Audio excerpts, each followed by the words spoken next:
Hello, my Kaiju maniacs and Kaiju-aholics. My name is Zilla Grimm. This is the third installment to Kaiju on the Brain. And I am here with my co-host, Elder Tenchi. What's going on? And today's episode will be about the King of Terror. The three-headed mystery of wonders. You fucking know what I'm talking about, King Ghidorah. Is he not your favorite? Is he not one of your favorites? Nah, he's just overused though sometimes. How do you figure that? Godzilla King of the Monsters, the new one coming out, the new Godzilla anime trilogy, final installment, and they were planning on using him for Shin Godzilla 2. So is he as overused as Godzilla? Almost on par with Mothra included. Really? Yeah. So is that why you're not really a big fan of his, or what? I want to see new stuff. I want to see the original Kaiju. I don't want to see Kaiju constantly keep being rehashed. I almost feel like I'm watching Dragon Ball. And yet you still continue to watch and discuss. Me. Like you would you may complain about it from time to time, but still love it. I'm just saying. It's like that. It's like that relationship that you was like, oh man, I can't believe this, but I still love you. I said that every time I look at you. Yeah, please. So what brought about this particular topic? Last time we did Gamera, and that was a request by one of our listeners. Senor David Brown. Yeah, one of our listeners. Big ups to him. This time we're talking about King Ghidorah. Yeah. Now some say Ghidorah, some say Ghidorah. It's actually pronounced King Ghidorah. Okay.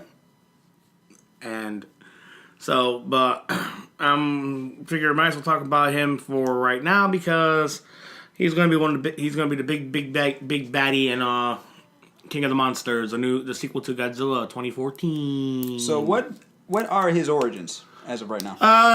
Well, I don't know about in the new movie what his origins are. I just know he's found in the Antarctic in a shit ton of ice.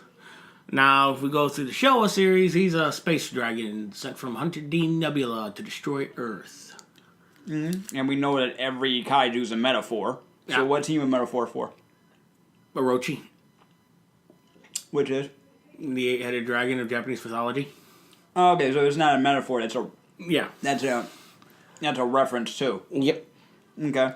And not every kaiju's got a metaphor behind it. Well, it seems like because the first two we talked about did, especially for when they came out during their time. Mm-hmm.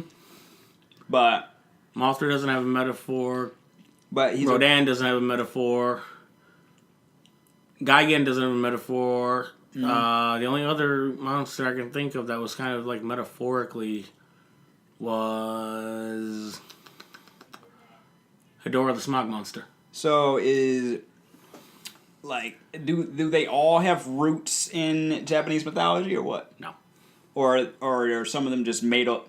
Some of them were just pulled out of other people's asses. So but in this case, Ghidorah is a reference to mythology? Yeah. But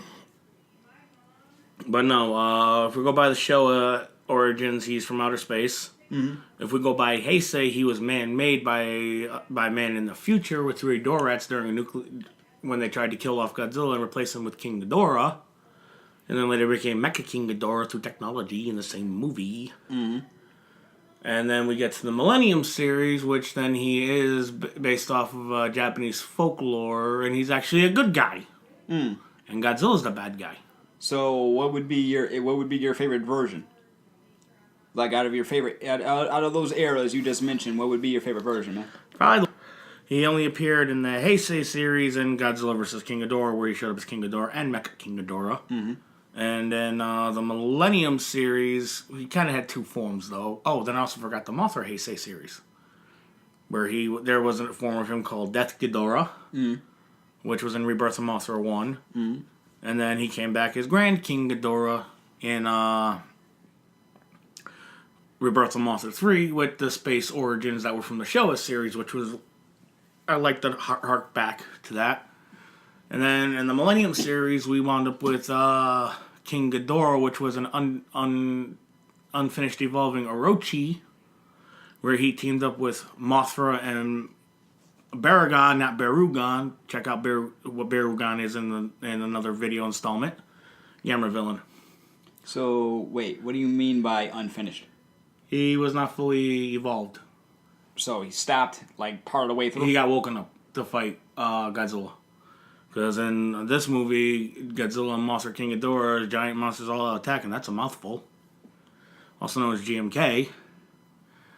Godzilla's origin even changed in there, where he was brought to life, where he was created by the souls of everybody from World War II, all the Japanese soldiers killed in World War II. That's where he came from, and he wreaked havoc. So, and you basically had a reverse version of Ghidorah, the three-headed monster, except they took out Rodan and placed him with Baragon. So, Oh, and then the final installment was Godzilla Final Wars, where he was Kaiser Ghidorah. Kaiser Ghidorah? Yeah, a quadrupedal King Ghidorah. Alright, so which is your favorite form? Do you have one? That's Ghidorah. Why? I don't know, he looked more menacing than all of them. Another quadrupedal form of Ghidorah, but he wrecked most of shit. You know what's funny? We're 3 episodes into this series, and we haven't really touched on the Suitmation, which is probably your Oh hell yeah, I love Suitmation. You love Suitmation. You love the production of it. You love the I mean, look at all the tiny care it takes, especially with all the miniatures and all the handcrafted buildings they do and all that, man. And then what you see, all the fine detail in the costumes. So, what do you say about what they did for Ghidorah? Well, there are 2 forms for him, technically. When you see him walking, it's a guy in a suit. When you see him flying, it's just the empty suit. With, I think it had, 13 puppeteers to operate that character. But that's got to say a lot about the production, though. Oh, well, yeah. Well, you want to know the sad thing is, Biollante, I think, had 52 puppeteers. Did it work? I don't know. You go watch the movie and tell me. Like, eventually, I have to watch these movies because I gotta get my perspective on them because you know much more than I do. But yeah, I know. I grew up on Tokusatsu. Exactly, and in a way, so did I. But I didn't really get into it like you did. Yeah, well, you grew up on Power Rangers, Masked Rider. But that all falls under Tokusatsu, under a similar umbrella. And once you start watching the anime recommendations I gave you, which we will be talking about on Otaku Labs, our other show, you will definitely get into it because they reference that all the time. Yeah, I know. I do plan on watching Gridman. Yeah, definitely. I want you to give your honest opinion on it. We're going to be watching a few episodes, but that will be on another show. As far as the Suitmation and everything, the production schedule for this, what was... Okay, so you explained his origin to me. So Ghidorah originally debuted in when? 1964. 1964? And Ghidorah the Three-Headed Monster. So, when did... Okay, so the last episode we talked about... We talked about Gamera. He debuted a year after? Yeah. Wow. Okay. All right. Okay, that's new. I honestly was not expecting that. Well, I thought that they were gonna debut in 2 different eras. Like, I knew Godzilla predates both of them, but... And here's the irony. Ghidorah Three-Headed Monster was in color. The Gamera movie that came out in 1965. That was in Technicolor? Black and white. Oh, okay. So... Okay, well, it's not alright. That makes sense because not everybody, at the time in the 1960s, not everybody had colored TVs, and we don't know what it was like in Japan as far as television is concerned. But but I do remember a little bit about the first time I ever saw King Ghidorah was probably once again on Sci-Fi Channel. Back when it was actually sci-fi. Just happened to come across it, seeing a three-headed monster, and it reminding me of the kaiju and monster suits they would use on Power Rangers, not knowing that they were sort of connected anyway at the time. I was just Godzilla was one who started the whole Suitmation shit. Right, and I'm just saying this as a kid, it didn't really now every time I think of something interesting or see something interesting, I research the heck out of it, or I ask you, or we get into conversations like this all day. But I know some people that are like die-hard Ghidorah fans. One in particular who is like one of my favorite MCs of all time. He uses the name as a reference to split personalities. When he does his music, sometimes he samples from like classic cartoons and classic tokusatsu films, right? Mm-hmm. And uses them as reference tools in his music. So that's how I got to know them a little more, because of the way he's used in other forms of pop culture. Ghidorah also made an appearance in the short-lived show called Zone Fighter. Now that I vaguely remember. Was that on USA or something? No, it never made to American syndication. It was in Japan only. It was Japan only. Well, yep. You know what? Good. No, good. Because a lot of times I'm because you know how they've edited the crap over here. So yeah. So I'm glad it stayed over there. But we can watch it more now. Well, I'm sure it'll come out here with some English subtitling. But like, what would be, if you were to recommend it to, say, someone who is just trying to get into tokusatsu and kaiju culture? What would you recommend Ghidorah? I mean, I know you are a little blasé about it. I'm looking at your face right now. It's like, maybe not. I would start off with the Showa series. Then watch the Heisei. Then watch the Millennium.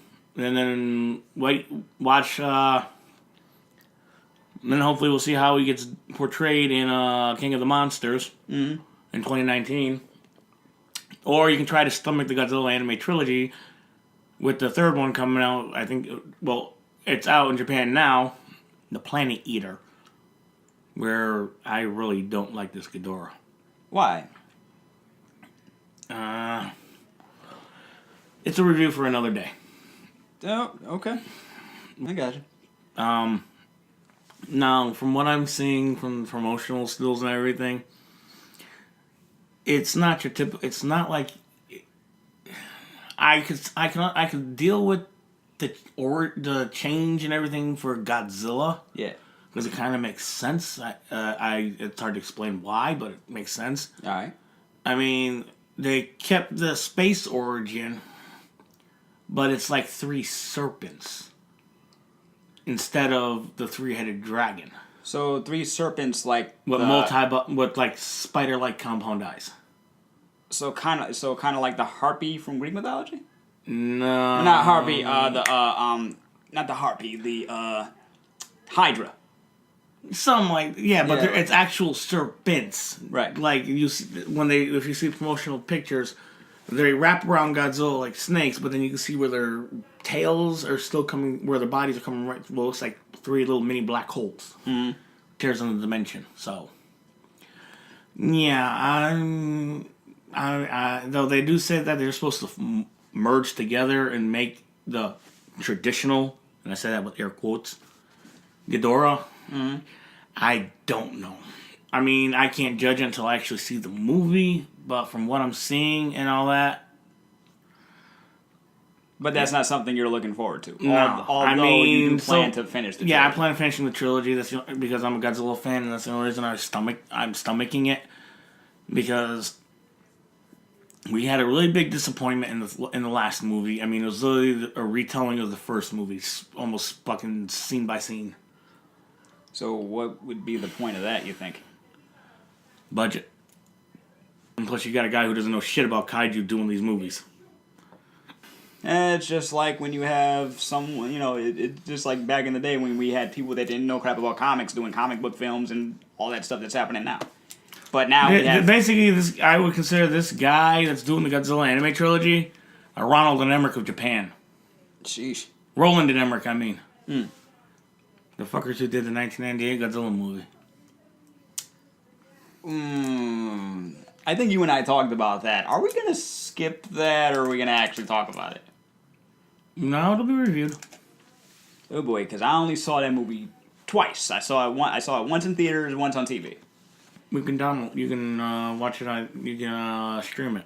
Yeah, honestly, I'd rather talk about the animated series. I got it. The American animated series. I feel like that was underrated and it had a really nice theme song. But that's, once again, that's something for another time. We'll probably talk about that soon, though.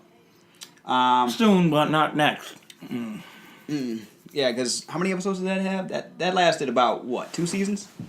I can tell you right now how many episodes it has. 40. Alright, that's a good, what, season and a half?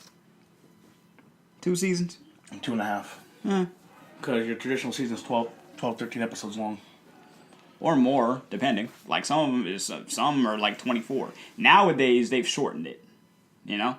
But ultimately, I think King Ghidorah is an interesting character. You seem to be kind of like indifferent about it, even though... I don't hate him, but I don't love him. Right. So, but, I mean, it is what it is. I mean, he's pretty overused, so I think that's why I kind of feeling like I'm a little worn. Like I'm excited for Godzilla, but at the same time, I'm not. Because he's been used for so long. He's been around for so long. He's been about over 60 damn years. The dude needs a break. Right. Over 30 some odd movies.